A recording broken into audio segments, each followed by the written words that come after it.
আসসালামু আলাইকুম। আমি লাউ দিয়ে রুই মাছের ঝোল করব।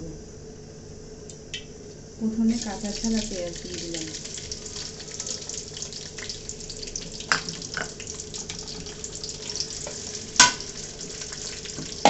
এবার আমি থেতো করা রসুনটা দিয়ে দিব। রসুনের পরিমাণটা একটু বেশি দিতে হবে। এগুলোকে ভালো করে ভাজা ভাজা করে নেব। এবার এর ভিতরে সরিষা আর জিরা বাটা আমি কিউব করা আছে আমার ফ্রিজে, আমি সবসময় ফ্রোজেন করে রাখি, সেটা দিয়ে দিব। হলুদ লবণ দিয়ে দিব। একটু পানি দিয়ে মশলাটা ভালো করে কষে নেব। আমার যেহেতু হাতে সময় একটু কম, সেহেতু আমি প্রেশার কুকার লাউটা 2টা সিটি দিয়ে নিয়েছি।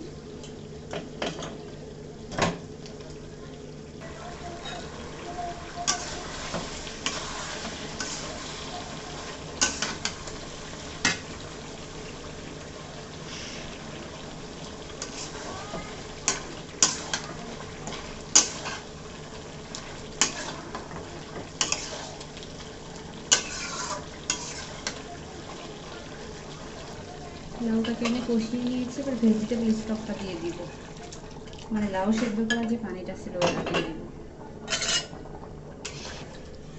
আমার লাউটা ফুটে গেছে, এবার আমি মাছগুলো দিয়ে দিব ঠিক করে।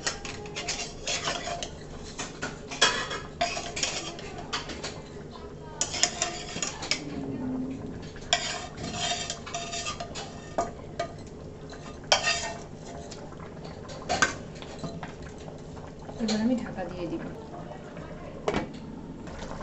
আমার তরকারিটা হয়ে গেছে। এবার গরম গরম ভাত দিয়ে শুধু খাবার পালা।